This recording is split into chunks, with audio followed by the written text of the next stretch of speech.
संदेशकारी सामाजिक एक समस्या है, प्रॉब्लम है। ये कोई पॉलिटिकल इशू नहीं है। ये संदेशकारी एक नाम है। राम मंदिर हमारा तो 500 साल का लड़ाई का बाद ये फल मिला। नरेंद्र मोदी जी हाथ से ये राम लाला राम का घर में आया है। ये तो चोर लोगों ने बोल रहा है, ममता बनर्जी ने बोल रहा है। इस बार के चुनाव में संदेशखाली एक मेजर इंसिडेंट है, आपको क्या लगता है ये बीजेपी को एक एक्स्ट्रा माइलेज देगा क्या? नहीं, संदेशकारी सामाजिक एक समस्या है, प्रॉब्लम है। ये कोई पॉलिटिकल इशू नहीं है। संदेशखाली माँ को ऊपर जिस सरकार ने लक्ष्मी भांडार दिया ऐसा बोला, उस सरकार का आदमी संदेशखाली माँ को दर्शन किया। मेरा माँ संदेशखाली का, मेरा माँ मेरा बहन रेप्ड हुआ। तो देखिए ये समस्या, ये प्रॉब्लम बंगाल का हर गांव का समस्या है। ये संदेशखाली एक नाम है, क्योंकि संदेशखाली को माँ रास्ता में उतर गए एवं आंदोलन किया, इसलिए संदेशखाली को नाम सारा भारतवर्ष का आदमी जानते हैं। लेकिन हर गांव में ऐसा प्रॉब्लम हर रोज चल रहा है इस सरकार का अमल में। ये कहा जाता है कि आपका जब प्रार्थी तालिका में नाम आया था तभी आपके खिलाफ प्लेकार्ड लगा हुआ था, और ये भी कहा है कि ये आपके दल में मतलब पार्टी में भी अनबन चल रहा है आपको लेकर, ये क्या सच है? नहीं, हमारा विरोध में कोई प्लेकार्ड नहीं लगाया। वो प्लेकार्ड में लिखा हुआ था विरोधी दलनेता का विरोध में, जो उनका ये है। देखिए, बीजेपी का कैंडिडेट कोई पीसी भाई को बैठ के करते नहीं। बीजेपी का कैंडिडेट होने का एक सिस्टम है। जिस सिस्टम में प्रधानमंत्री नरेंद्र मोदी जी रहते हैं, हमारा ऑल इंडिया का प्रेसिडेंट नड्डा जी रहते हैं, अमित शाह जी रहते हैं, और बहुत आदमी रहते हैं। तो एक कैंडिडेट दिल्ली से हुआ है, तो हमारा विरोध में कोई प्लेकार्ड किसी जगह में लगा नहीं। वो लोग बोला था कुछ प्लेकार्ड देखा गया तो किसी को विरोध में लिखा, लेकिन ये बीजेपी का काम नहीं है। बीजेपी का कोई वर्कर्स ऐसा कोई काम नहीं कर सकता। ये तृणमूल का ये है जो क्या बोलता है, तृणमूल का ही आदमी एक ऐसा करा, कोई बड़ा व्यापार नहीं है, बड़ा ये नहीं है, ये छोटा कटा भी है। उसका इसलिए कोई चिंता करने का कोई बात नहीं है। राम मंदिर का स्थापन बीजेपी के लिए एक्स्ट्रा वोट बैंक है, इसके लिए आप क्या बोलेंगे? नहीं, राम मंदिर हमारा तो 500 साल का लड़ाई का बाद ये फल मिला। हमारा बहुत हिंदू राजा, बहुत हिंदू पब्लिक का निधन हुआ था, खून हुआ था, उनका खून बहा था भारतवर्ष में, ये राम लाला का मूर्ति को प्रतिष्ठा करने के लिए। लेकिन आज नरेंद्र मोदी जी हाथ से ये राम लाला राम का घर में आया है। ये हमारा हिंदू समाज का ये बहुत लड़ाई का एक फसल है। ये कोई पॉलिटिकल इशू नहीं है, ये हिंदू समाज का इशू है, ये हिंदू लोगों का इशू है, ये हमारा गर्व का विषय है। अच्छा, ईडी और सीबीआई ऐसा जो सेंट्रल एजेंसीज है, ये सब एजेंसीज को पॉलिटिकल पर्पस यूज़ किया जाता है। ये इल्ज़ाम कांग्रेस के टाइम पे भी था, अभी बीजेपी के टाइम पे भी है। इसके बारे में आप क्या बोलेंगे? अरे ये तो चोर लोगों ने बोल रहा है, ममता बनर्जी ने बोल रहा है।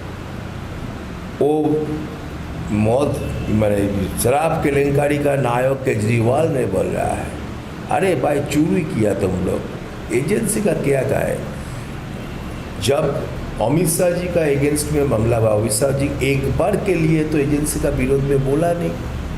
आइन से कौन से चले? हम ऑनेस्ट है तो आइन हमको देखेगा। क्यों सब ये चोर लोगों का बात है, ये बात को ध्यान देने का कोई काम नहीं है। ममता बनर्जी तो चोर है, तो उनका पूरा मंत्री सभा चोर है। उनका मंत्री लोग आज जेल में है। वो लोग बोल रहा है जे एजेंसी।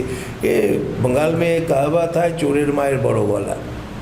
ये चोर लोगों ने बात है, ऐसा ध्यान देने का कोई ज़रूरत नहीं है। चोर लोग बोलेगा, लेकिन एजेंसी ने चोर को जेल में ही भेजेगा।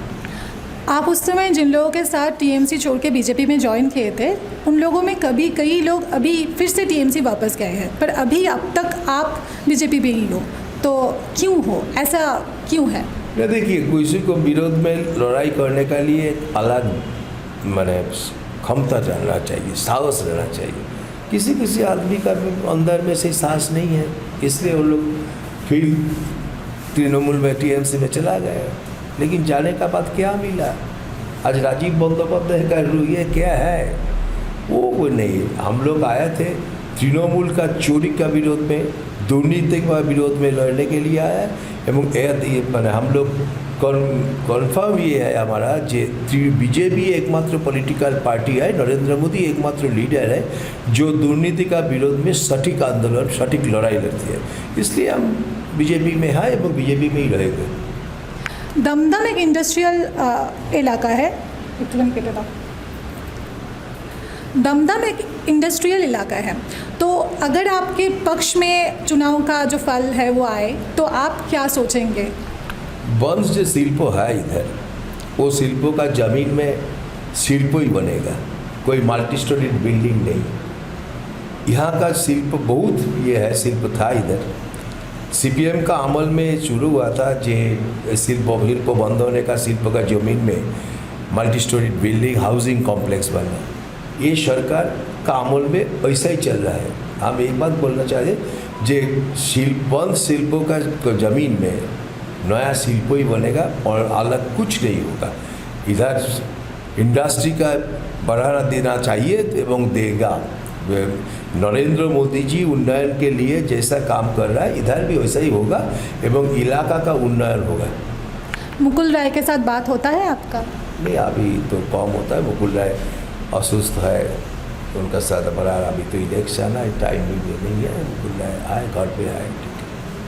पिछले 20 अप्रैल प्रधानमंत्री नरेंद्र मोदी एशियानेट न्यूज़ में करीब 1.5 घंटे का एक इंटरव्यू दिया जहां पर वो बंगाल को लेकर बहुत आशावादी है। तो आपको क्या लगता है बंगाल में बीजेपी कितना सीट जीत सकता है? बंगाल में बीजेपी तो इतना सीट जीतेगा जो अतीत में कभी उतना सीट जीता नहीं। बंगाल इस बार एक इतिहास बनाएगा बीजेपी का पक्ष में। बंगाल का आदमी आज रेडी है नरेंद्र मोदी जी का हाथ में बंगाल के देने के लिए। पर ऐसा ही रिजल्ट बनेगा जो किसी ने याद नहीं कर सकता।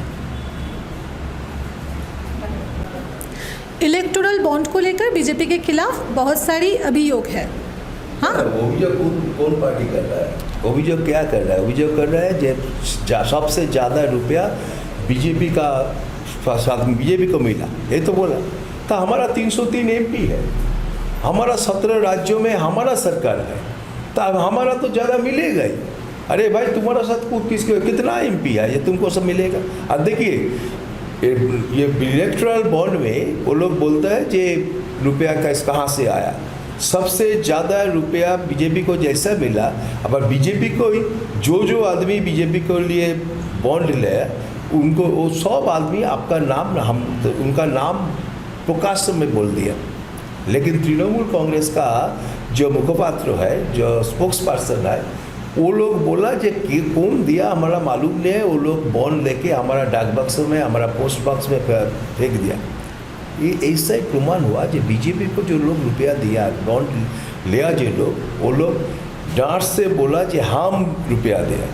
बीजेपी का रुपया देने के लिए कोई अलग कोई वो देखा नहीं। वो लोग डांट से दिया, अपना लोग से दिया। वो सब लोग चोरी का रुपया, जो अपना रुपया घूरफाल पड़े अलग पद से आया है, वो लोग रुपया दिया। आपका ये शिक्षक दुर्नीति का जो रुपया, चोरी का जो रुपया, वही अलग पद में तृणमूल कांग्रेस का अंदर आया। यही फर्क है। बीजेपी ज़्यादा रुपया मिला क्योंकि बीजेपी का ज़्यादा एमपी है। बीजेपी के 17 राज्यों में बीजेपी का राज्य सरकार है, गवर्नमेंट है, तब बीजेपी को तो मिलेगा ही। ये तो कोई अलग कोई बात नहीं है। बीजेपी को तो मिलेगा ही, मिलना ही चाहिए। कैंपेनिंग के टाइम बंगाल की मुख्यमंत्री के मुंह से बहुत सारी अपशब्द वायरल हो रही है सोशल मीडिया में, तो इस बारे में आप क्या बोलेंगे? देखिए, एक बात है, मुख्यमंत्री का कोई गलती मत धरो, क्योंकि उनका अंतर में तो ये घुस गया जो हारेगी। ये बार ममता बनर्जी का पराजय शुरू होगी एवं बंगाल में बीजेपी ज़्यादा से ज़्यादा सीट जीतेगी। ये उनका अंदर में घुस गए। उनका साथ साथ ये डर भी उनका अंदर में आया जे इलेक्शन का बाद सुप्रीम कोर्ट का ऑर्डर का साथ साथ ये सब आदमी जेल में जाएंगे। सुपर न्यूमेरिक पॉल्स के नाम के चोरी, जो आदमी लोग जो रुपया दे के नौकरी जिनको मिला, उन लोगों पर नौकरी का मैंने सही तरीका निकालने के लिए वो ऐसा पथ तैयार किया उन्होंने। तो वो लोग जानते हैं कि सब आदमी जेल में जाएंगे। ये तृणमूल कांग्रेस का सरकार का हेड क्वार्टर्स प्रेसिडेंसी जेल में होगा, सेंट्रल जेल में होगा, ये उनका अंदर में घुस गया। इसलिए अब इतना गर्मी है भाई, दिमाग का तो ये तो बोलते होगा ही है।